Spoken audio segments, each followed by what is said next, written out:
adalah suatu penyakit ya yang terjadi ya karena gangguan pada hemoglobin atau sel darah merah. Jadi intinya sel darah merah ini terbentuk tidak sempurna ya, dan biasanya kecil, rapuh sehingga mudah pecah. Makanya pada penderita talasemi ini dia akan mudah mengalami anemia karena umur eritrositnya akan jauh berkurang dibandingkan umur eritrosit orang normal. Normalnya kan 120 hari ya. Jadi sekitar 120 hari. Dan pada penderita talasemi ini akan lebih singkat ya. Itu kelainannya di situ. Jadi dan ini diturunkan secara genetik ya dari kedua orang tua. Oh, berarti ini memang bisa dikatakan penyakit keturunan ya, Dok? Iya, betul. Dan ini memang banyak yang bertanya, apakah beda untuk talasemia dengan anemia itu sendiri, dokter? Ya, jadi talasemi ini adalah salah satu bentuk penyebab anemia. Ya, jadi salah satu bentuk penyebab anemia. Dia terjadi karena hemolisis atau hancurnya sel darah merah. Ya, jadi karena hancurnya sel darah merah sehingga terjadi anemia. Sedangkan anemia itu sendiri banyak sekali penyebabnya. Jadi harus dilacak. Misalkan ada seorang datang atau anak datang dengan anemia, diperiksa, oh HB-nya ternyata di bawah normal, di bawah 10 atau lebih rendah lagi, maka harus dilacak penyebabnya. Jadi sangat banyak penyebab anemia.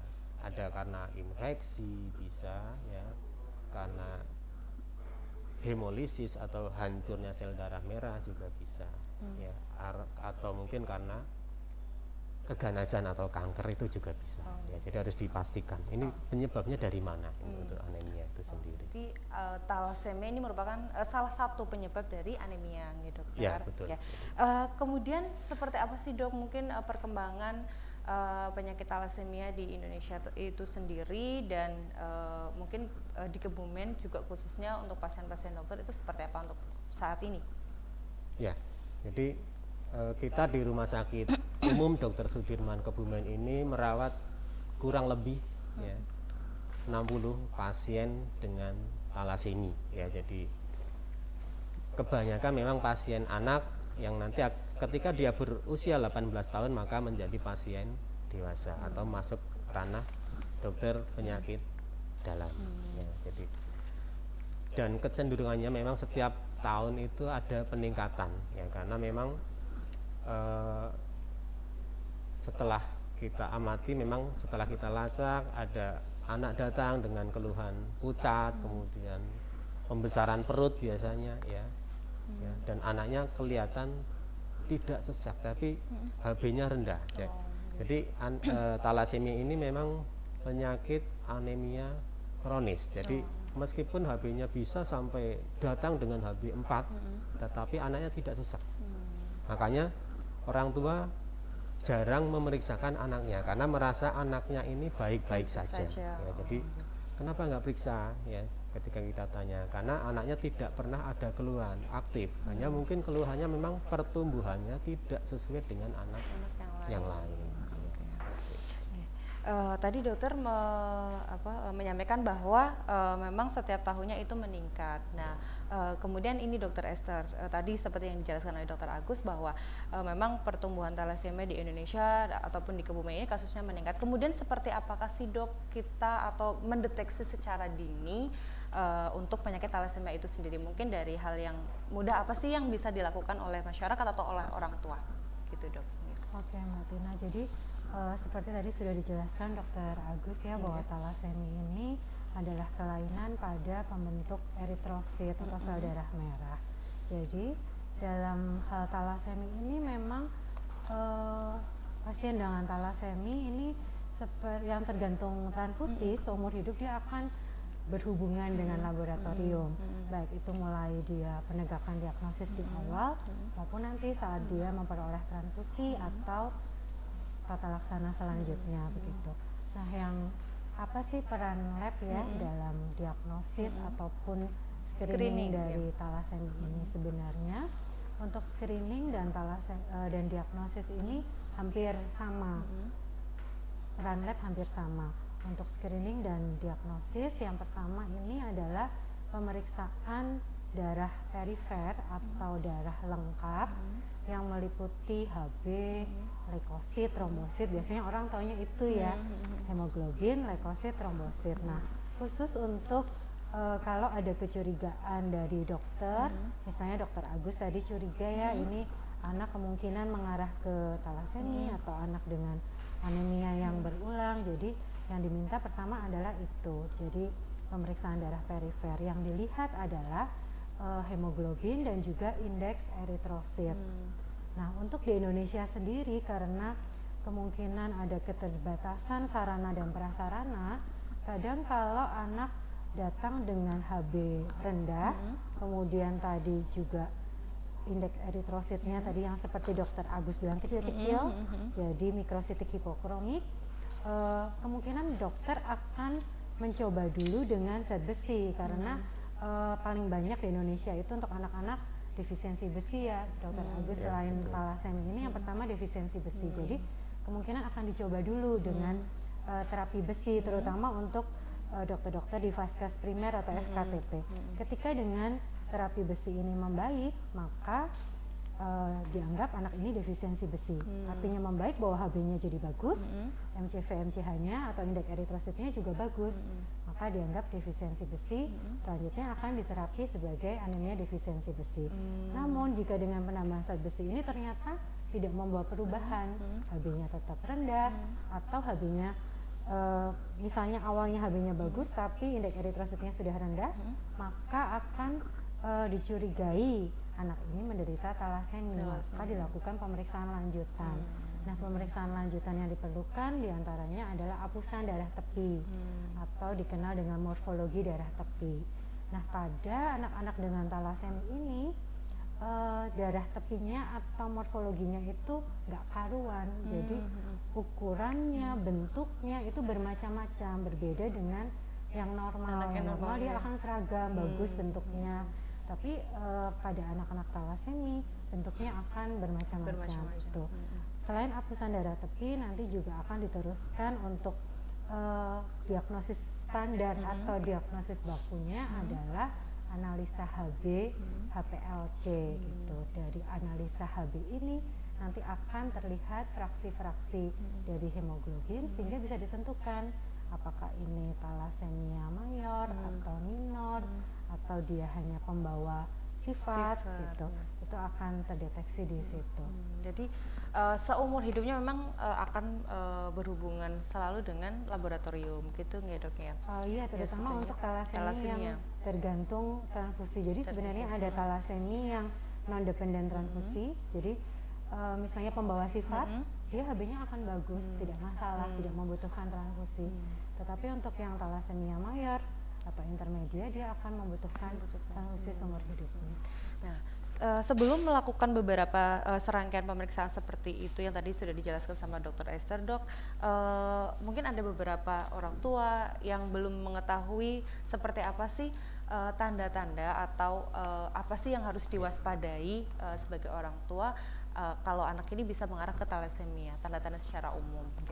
Ya, terima kasih. Jadi anak dengan talasemia, ya talasemia ini pasti dia kalau yang mayor ya, yang mayor akan mengalami pucat ya, pucat, kemudian pertumbuhan badan tidak bagus ya, kemudian bisa disertai pembesaran perut ya, kalau orang awam bilang ya pembesaran, oh perutnya membesar ya, ternyata itu adalah pembesaran limpa ya, jadi limpanya membesar.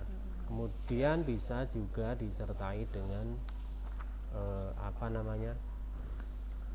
bentuk mulut yang sedikit maju, jadi itu salah satu juga tanda talasemia ya.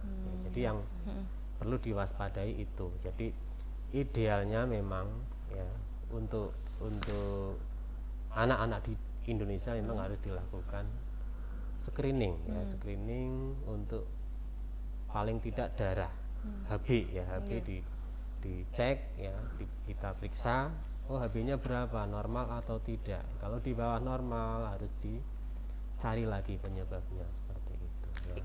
Itu untuk pengecekan HB sendiri itu bisa dilakukan setelah berapa tahun mungkin usia anak, dokter? Sebetulnya kalau usia berapapun bisa, karena talasemi ini bisa muncul sejak usia bayi, ya, bayi, atau bahkan ketika di dalam kandungan pun sebetulnya sudah bisa dideteksi ya, dengan screening yang berbeda ya tentunya ya. Jadi biasanya untuk talasemi mayor itu bisa muncul di awal-awal kehidupan, misal 3 bulan, 4 bulan ya, sudah bisa muncul di situ ya. Ya, mungkin. Oke. Kemudian untuk pemeriksaan laboratorium lagi, dokter, apakah medical check up itu juga termasuk ke dalam screening juga untuk thalassemia? Baik. Jadi gini Mbak Tina, untuk screening talasemi di sini dalam rangka Hari Talasemi ini kan tujuan kita memang zero kelahiran talasemi mayor ya. Jadi sebenarnya ada 2 macam screening, yaitu prospektif dan retrospektif.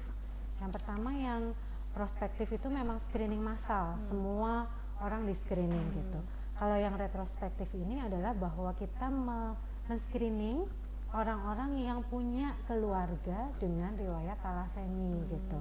Jadi kalau misalnya di satu keluarga nih ada yang talasemi mayor atau talasemi intermedia, itu dicek semuanya, saudara-saudaranya semuanya.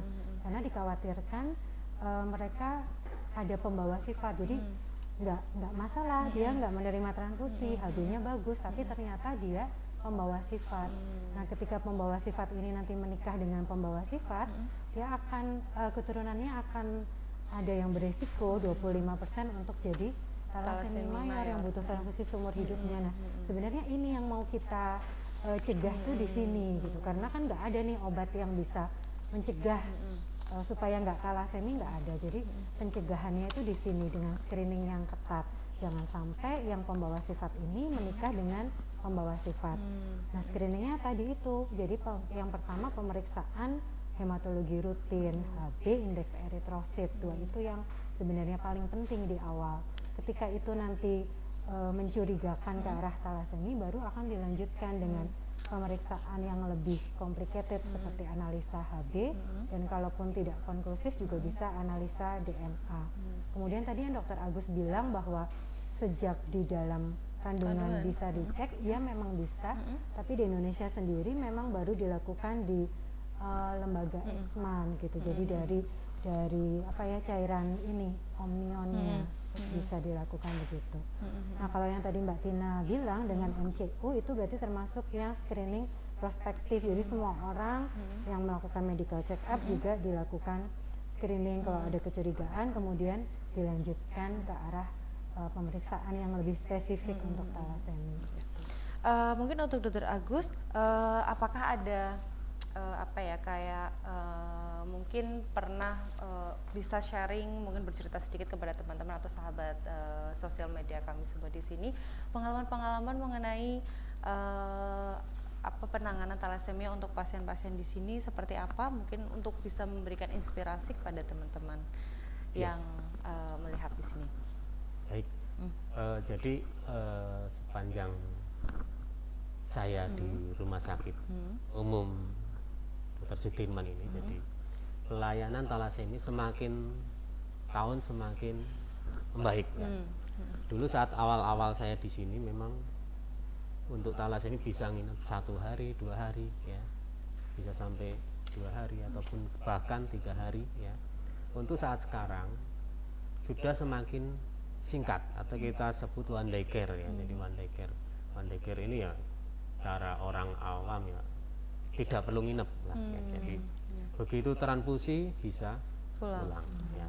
Kemudian penderita talasemi ini ketika sudah menjalani beberapa kali transfusi, ya, kemudian efek samping transfusi itu kan salah satunya adalah penumpukan zat besi, ya. Jadi itu harus diberikan obat-obatan untuk mengikat zat besi itu sendiri, ya. Jadi untuk mengikat zat besi. Dan rumah sakit kita ini, rumah sakit tercinta kita ini memang sudah memberikan obat-obat tersebut, ya. Dan bukan sesuatu yang murah ya obat itu ya. Jadi memang seperti tema kita hari ini adalah mencegah lebih baik daripada menangani talasemi. Karena talasemi ini memang tidak bisa disembuhkan. Ya, tidak bisa disembuhkan. Untuk pembiayaan talasemi ini memang sangat-sangat mahal ya. Kalau kita hitung dalam 1 bulan ya, 1 bulan bisa 2 kali transfusi. 1 kali transfusi itu bisa 2 kantong. Ya. 2 kantong itu harganya berapa, berapa dok?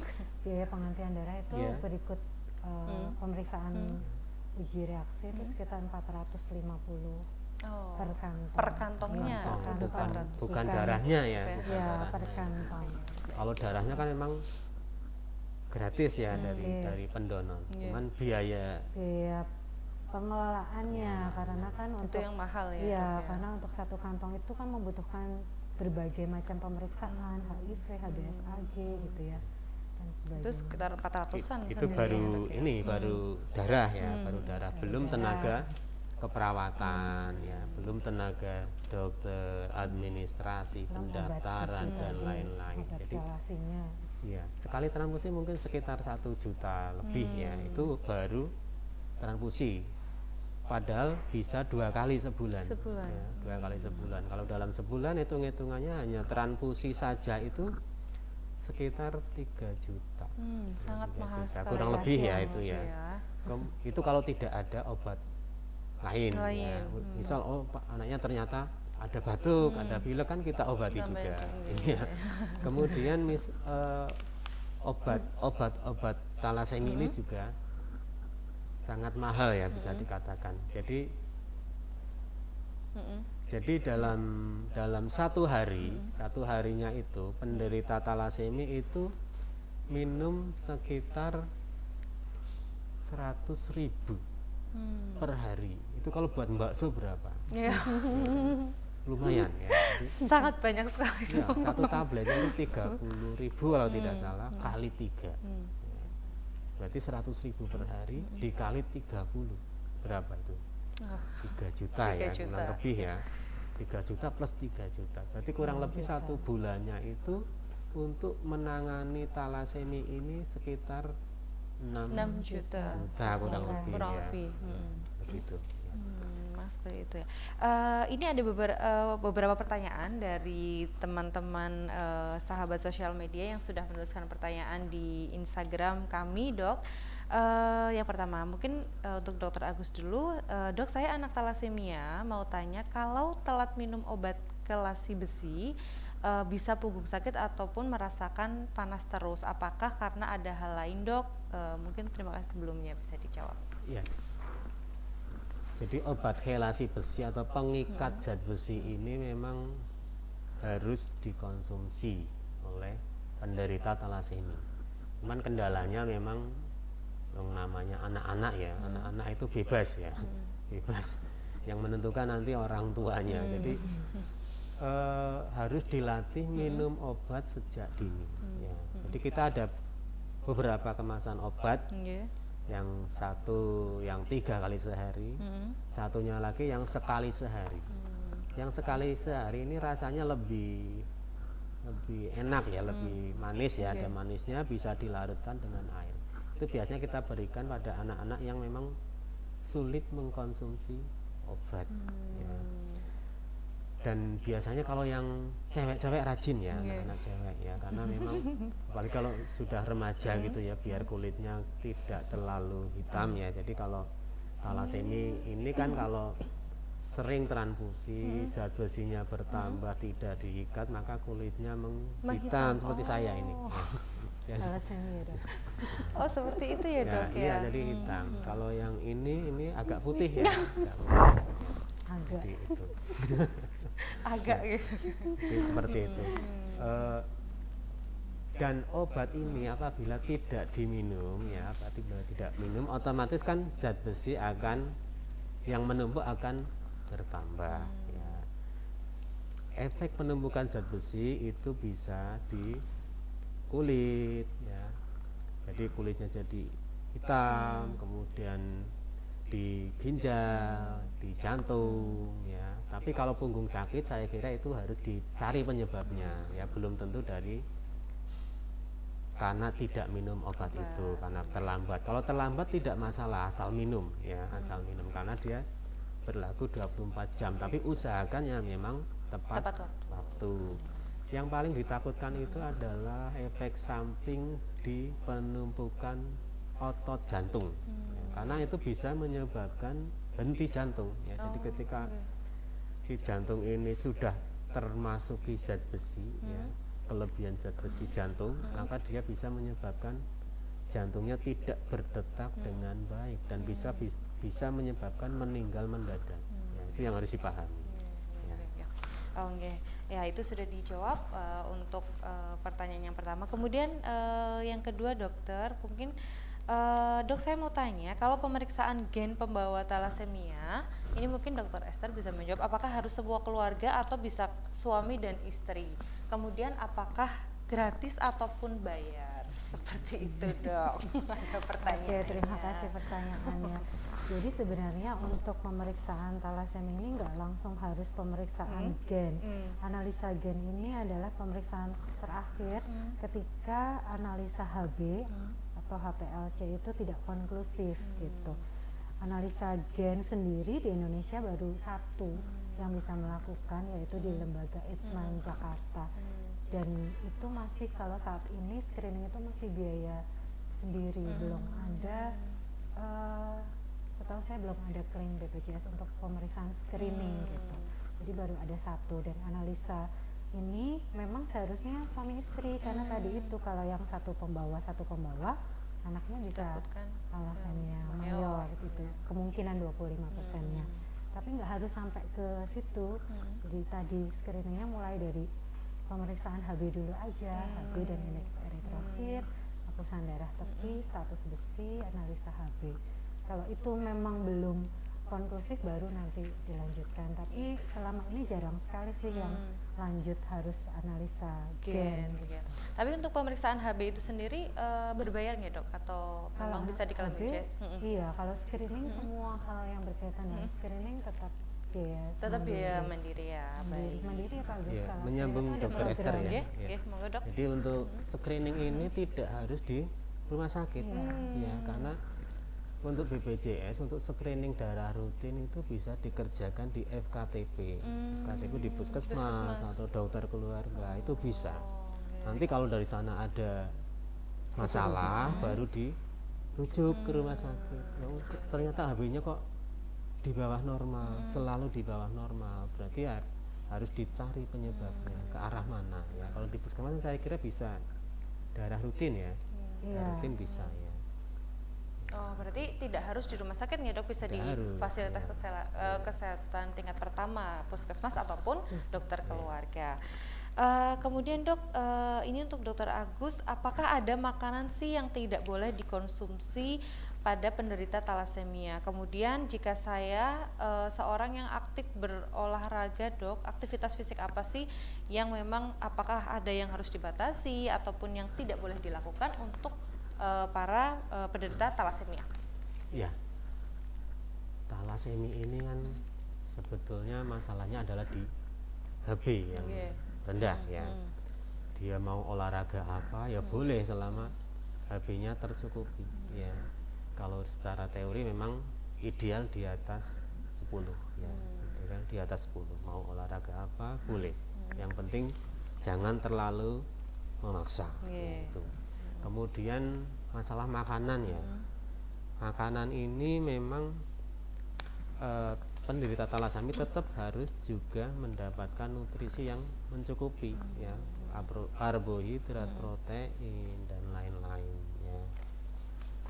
Untuk makanan saya kira tidak ada masalah, dan untuk mengurangi penyerapan zat besi memang kita anjurkan minum teh ya. Oh teh, ya. Teh apa saja dok? Teh, yang penting jangan teh gelas.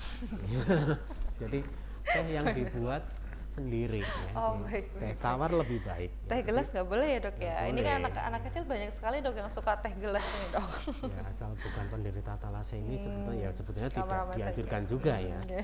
Yang paling sehat adalah makanan minuman yang kita buat sendiri ya. Kalau sekali-kali tidak masalah ya. Jadi teh ini fungsinya untuk mencegah penyerapan zat besi yang dimakan ya, zat besi yang dimakan. Oke. Sedangkan untuk mengurangi zat besi yang lewat transfusi adalah dengan obat ya, dengan obat itu ya, gitu ya. Jadi itu berarti untuk makanan tidak ada masalah ya dok ya. Ya. Yang penting tapi teh itu bagus sekali ya dok untuk Ya. mengurangi zat besi itu. Kemudian dokter bagaimana sih kalau kelahiran talasemi mayor ini sudah tidak terkendali, mungkin ya ada beberapa yang tidak terlalu atau abai dengan ini, bagaimana sih kalau kelahiran talasemia ini menjadi, terutama talasemia mayor ya, tidak terkendali, menjadi tidak terkendali? Maksudnya Kelahiran talasemia Angka mayor. Talasemia mayor meningkat gitu ya. angka Meningkat, yang oke. oh iya, Oke. iya, iya. Jadi memang talasemi ini penyakit yang kalau sudah terkenal memang harus mendapatkan yang mayor ya dan Oke. intermediate itu harus mendapatkan transfusi seumur hidup ya. Kemudian ada yang kita sebut talasemia minor ya, talasemia minor. Sebetulnya ada beberapa macam ya. Jadi ada alfa talasemi atau beta talasemi itu, tapi itu terlalu panjang nanti kita ceritakan ya. Yang penting kita tahu talasemia minor, intermediate dan mayor ya. Nah, minor itu apa? Minor itu pembawa sifat ya. Jadi talasemia minor ini memang bisa terjadi tidak butuh transfusi seumur hidup. Bisa terjadi, walaupun kadang-kadang mungkin perlu, ada beberapa yang perlu ya. Tapi yang perlu diwaspadai ini adalah pada talasemia minor ini ketika dia akan melakukan pernikahan ya, ini yang penting ya. Oke. Jadi screening pranikah ya, ini penting sekali. Jadi talasemia minor kalau misalkan sama-sama minor menikah dengan orang yang minor, itu nanti akan resiko menghasilkan anak-anaknya talasemia mayor sekitar 50% ya. 25. Mayornya 25 ya. Kemudian minor 50, kemudian yang normal 25% ya, itu. Jadi akan muncul gen talasemia mayor kemungkinan ya di anaknya sekitar 1/4 ya, 25% ya, itu yang perlu diwaspadai. Jadi ketika minor dengan minor ya usahakan tidak menikah, mencari lagi. Ya. Nah, untuk mengetahui seperti itu dokter, berarti sebelum menikah sebaiknya melakukan pemeriksaan itu terlebih dahulu. Iya, Oh, betul. screening itu. Apakah sudah berjalan seperti itu dok untuk saat ini? Ini di apa, pemerintah itu sendiri baru wacana ya. Oh, Jadi baru. kalau dihitung-hitung sebetulnya ya, kalau dihitung-hitung biaya ya, antara screening dan penanganan penderita itu sangat murah screening ya. Screening itu hanya full mungkin sekitar 400.000 ya udah cukup ya dokter Esther ya. Iya. Jadi sekitar itu. Tapi ketika sudah menjadi penderita itu 1 bulannya berapa tadi? Iya. 6 juta, 6 juta. ya, 6 juta. Sangat-sangat berbeda jauh. Itu baru 1 bulan. Kalau seumur hidupnya berapa? Jadi biaya screening dan biaya penanganan penderita talasemia sangat-sangat berbeda. Bisa berapa ratus kali lipat ya, seperti itu. Nah, tapi apa ini tidak menjadi apa ya dok, di masyarakat kok sebelum menikah hanya karena seperti ini, kok ini menjadi wah ini nggak jadi nikah atau bagaimana, apa ini tidak menjadi ini di masyarakat dok? Dilema. Iya.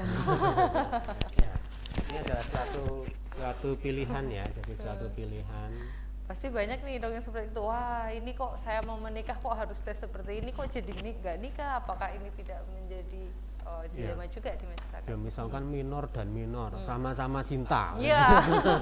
Yang repot ini. Minor dan Gimana minor dok? Udah sama-sama cinta nggak boleh? Gimana dok?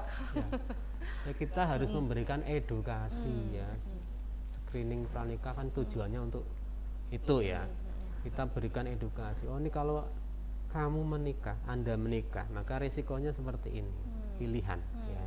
Pilihannya 25% thalassemia mayor, 50% minor dan 25% normal. Tapi siapa yang menjamin yang lahir akan normal. Ya, itu yang perlu dijelaskan ke kedua pasangan ini ya. Kalau saya mungkin lebih baik cari yang lain. Oh gitu. Aduh, gitu ya dok ya. Meskipun sudah cinta nggak apa-apa ya dok ya, demi kebaikan.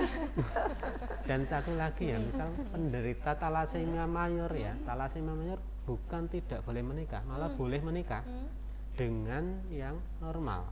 Ya, kalau mayor dengan normal itu akan menghasilkan anak-anak yang minor. Ya, ya minor. Ya, jadi bisa dihabiskan sebetulnya kelahiran anak-anak thalassemia akan bisa dicegah dengan cara screening pranikah yang baik ya. Mudah-mudahan nanti pemerintah bisa mengakomodasi ini ya, karena mungkin salah satu syarat menikah bisa harus screening thalassemia dulu. Nah, itu nanti bisa jadi wacana karena di Kementerian Kesehatan sebenarnya sudah mengarah ke sana. Cuman memang terkendala banyak, apalagi era Covid ini ya. Jadi banyak program yang terhambat untuk diberikan kepada masyarakat. Kemudian mungkin ada yang perlu ditambahkan untuk pemeriksaan laboratorium sendirinya seperti apa, Dokter Esther? Untuk masyarakat, untuk screening tadi ya Mbak, sebenarnya mungkin sudah semua dijelaskan ya, bahwa tadi Dokter Agus juga sudah menjelaskan panjang lebar. Jadi yang paling penting memang screening atau pencegahan itu ya sebelum menikah. Jadi pencegahan kita untuk mencegah anak lahir dengan thalassemia mayor, premarital screening itu mungkin kalau di negara-negara yang maju banyak orang sudah sadar dengan sendirinya untuk melakukan screening ini, dan mungkin di sana juga kalau tadi Dokter Agus bilang kalau sama-sama berisiko mendingan enggak lah, atau mungkin kalau mereka sudah nggak apa-apa tapi kita nggak akan punya anak gitu ya, mungkin ada yang sampai sebegitunya. Nah, mungkin harapannya adalah bahwa pemerintah benar-benar mengakomodasi ini dengan baik. Jadi di samping nanti screening, cek lab gitu ya, tidak hanya sampai di situ, tetapi ada konseling, ada pendampingan secara psikologis. Jadi bagaimana sih kalau misalnya dua-duanya tadi kayak Mbak Tina bilang sudah dua-duanya ini beresiko, terus mau gimana, itu kan perlu pendampingan juga. Jadi nggak hanya pemeriksaan begitu aja gitu. Tapi yang penting dari screening tadi yang pertama ya di FKTP aja bisa melakukan dengan HB dan indeks eritrosit. Oke, baik. Jadi sekarang juga nggak perlu lagi ke rumah sakit ya dok ya, bisa di dokter keluarga ataupun di puskesmas. Iya, nanti di rumah sakit jika di situ sudah curiga ke arah thalassemia, baru dirujuk ke spesialis di rumah sakit. Oke. Kemudian untuk Dokter Agus mungkin ada yang tambahan yang bisa disampaikan untuk sahabat sehat semuanya? Ya, jadi di Kebumen ini termasuk lumayan banyak ya penderita thalassemia. Jadi kita ada perkumpulannya ya, perkumpulan khusus penderita thalassemia. Ya, di situ mungkin anggotanya adalah keluarga-keluarga penderita thalassemia yang nanti untuk koordinasi masalah mau masuk transfusi kapan, terus sharing pengalaman hidup ya. Jadi penderita thalassemia ini memang menanggung beban secara psikososial ya, psikososial. Yang pertama mungkin nanti hubungannya dengan jodoh ya, pekerjaan ya, mungkin orang yang mau menerima penderita thalassemia mungkin mikir-mikir ya, ini kira-kira kerjanya efektif atau tidak, itu salah satunya ya. Kemudian stigma dari masyarakat ya, ini pasien anak ini kok seperti ini ya. Kemudian pertumbuhannya juga tidak seperti anak lain ya, bisa terjadi seperti itu. Tetapi anak-anak yang biasa rajin transfusi biasanya pertumbuhannya tidak terlalu terlambat ya. Jadi yang HB-nya selalu di atas 9, 10 ya, atau bahkan 11 itu pertumbuhannya baik. Tetapi kalau yang datang di bawah 8 ya, misalnya 7 atau 6, biasanya pertumbuhannya lebih terlambat ya. Bisa menstruasinya tidak sesuai pubernya ya, maksudnya pubernya tidak sesuai dengan anak lain. Tetapi kalau yang rajin biasanya bagus pertumbuhannya ya. Begitu ya. Itu ya. Ada satu pesan mungkin dalam peringatan Hari Thalassemia ini untuk masyarakat pada umumnya, dokter bisa satu pesan untuk teman-teman? Ya, penderita thalassemia ini perlu kita support ya, karena memang ya gimana sih ya, setiap bulan ke rumah sakit ya, otomatis psikis juga ya merasa berbeda dengan orang lain, yang merasa berbeda. Dan sebetulnya kalau di negara lain ya ada yang namanya screening kehamilan ya, Dr. Esther ya. Kehamilan ketika masih di dalam kandungan dilakukan screening. Namanya apa, Dr. Esther? Ada analisa DNA khusus untuk thalassemia dengan cairan amnion. Kalau di Indonesia sendiri Indonesia sendiri baru ada di lembaga ITS. Oh, yang tadi itu. Dan kalau di Indonesia memang kan tidak bisa melakukan abortus ya, abortus. Jadi tidak legal. Misalpun bisa berarti tidak legal. Ya. Jadi tidak boleh melakukan, dokter itu tidak boleh melakukan abortus dengan indikasi ini bayinya thalassemia, itu tidak boleh ya, karena bertentangan dengan hukum dan perundang-undangan yang ada. Ya. Oh, begitu. Okay. Mungkin itu ya, Dok ya, bisa ditambahkan satu lagi. Jadi, monggo, silakan. Fokus kita adalah mencegah ya, lebih utama mencegah, walaupun kita tetap Rumah Sakit Dr. Sudirman tetap menangani pasien penderita thalassemia dengan baik. Insya Allah sudah jauh lebih baik dibanding tahun-tahun sebelumnya. Jadi pencegahannya apa ya? Di masyarakat yang seperti saya sampaikan tadi harus melakukan screening pranikah paling tidak. Ya, jadi screening pranikah. Jadi ketika ada penderita thalassemia minor, kalau mayor sudah jelas ya, mayor sudah jelas. Ini penderita thalassemia mayor pasti transfusi. Ya, bulan atau 2 bulan atau ada yang bisa 3 bulan kalau intermediate. Ya, kalau minor itu harus calonnya itu harus orang yang normal, bukan pembawa. Ya, harus orang normal. Ya, itu yang perlu dipahami. Karena kalau minor dengan minor memang nanti ketemunya ada yang mayor dan berarti kan akan bertambah penderita thalassemia kita. Kemudian kalau yang thalassemia mayor ini juga boleh menikah, ya, boleh menikah dengan orang yang normal. Ya, bukan pembawa sifat, minor ataupun mayor apalagi ya.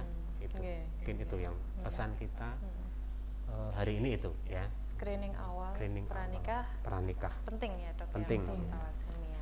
Dari Dr. Esther ada tambahan lagi? Mungkin sama ya Mbak Tina, mungkin menggarisbawahi supaya masyarakat paham bahwa thalassemia mayor di Indonesia itu sudah banyak banget gitu. Prevalensinya sekitar 1-9%. Kemudian di samping itu, di samping thalassemia mayor ini sebenarnya juga ada varian HB yang disebut HBE, dan ketika HBE ini bertemu juga dengan si pembawa sifat thalassemia mayor juga bisa berefek transfusi seumur hidup, dan HBE ini sekitar 10-30%. Jadi angka yang cukup tinggi. Karena itu memang screening pranikah itu amat sangat dianjurkan. Sudah, Dokter? Ya, mungkin itu sahabat sehat, bincang sehat kita pada Hari Thalassemia tahun ini dengan tema menuju zero kelahiran thalassemia mayor. Semoga bincang sehat kita kali ini bisa menambah wawasan dan bermanfaat untuk sahabat sehat semua di sini. Kami mengucapkan juga terima kasih untuk Dr. Agus dan Dr. Esther untuk sharingnya untuk sahabat-sahabat sehat semua di sini, dan untuk waktunya juga terima kasih, Dokter. Jangan lupa nantikan nantikan bincang sehat kita di lain kesempatan juga, di stay tune di Facebook, Instagram ataupun di YouTube RSUD Dr. Sudirman Kebumen. Tentunya kami akan hadir kembali dengan bincang sehat yang lebih menarik lagi dengan tema-tema lainnya. Selamat Hari Thalassemia 2021 dan selamat Hari Palang Merah Internasional juga di hari ini. Dan yang terpenting adalah pemeriksaan thalassemia itu adalah pemeriksaan screening dini, itu tadi yang sudah disampaikan oleh dokter. Jangan lupa juga stay tune di Facebook, Instagram, dan website RSUD Dr. Sudirman Kebumen untuk mendapatkan informasi update mengenai pelayanan kesehatan ataupun informasi-informasi kesehatan lainnya. Sampai berjumpa kembali dalam live kita selanjutnya. Selamat pagi dan salam sehat Indonesia.